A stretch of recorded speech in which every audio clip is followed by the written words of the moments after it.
Hi வணக்கம். IPL 2024 ஆண்டுக்கான புதிய சீசன் வர மார்ச் 22ஆம் தேதி வெள்ளிக்கிழமை ஸ்டார்ட் ஆக போகுதுன்னு அதிகாரப்பூர்வமா அறிவிச்சிருக்காங்க. இந்தியால நாடாளுமன்ற தேர்தல் நடக்க போறதுனால இப்ப முதல் 21 போட்டிகளுக்கான அட்டவணையை மட்டும் தான் அறிவிச்சிருக்காங்க. தேர்தல் அட்டவணை வெளியான பிறகு அதுக்கேத்த மாதிரி மிச்சம் இருக்கிற போட்டிகளுக்கான ஐபிஎல் அட்டவணை வெளியிடப்படும்னு அறிவிப்பு வெளியாக இருக்கு. இந்த சீசனோட முதல் போட்டியில கடந்த வருஷம் ஃபைனல்ல மோதின சென்னை சூப்பர் கிங்ஸ் அணியும் குஜராத் டைட்டன்ஸ் அணியும் மோதுவாங்கன்னு எதிர்பார்க்கப்பட்டது. ஆனா முதல் போட்டியில நடப்பு சாம்பியனான சென்னை சூப்பர் கிங்ஸ் அணி பெங்களூர் அணியை எதிர்கொள்ள போறாங்க.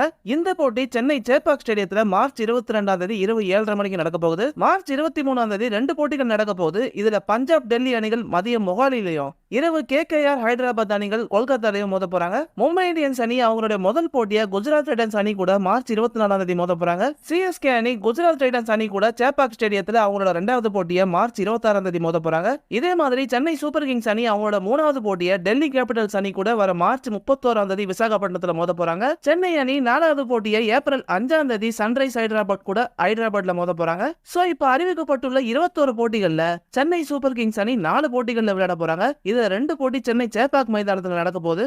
சென்னை அணியோட கேப்டனான தோனிக்கு இதுவே கடைசி ஐபிஎல் தொடரா இருக்கும்னு எதிர்பார்க்கப்படுது. சோ தோனி தலைமையிலான சென்னை அணி இந்த தடவை எப்படி பெர்ஃபார்ம் பண்ண போறாங்கன்னு பொறுத்திருந்து பார்க்கலாம்.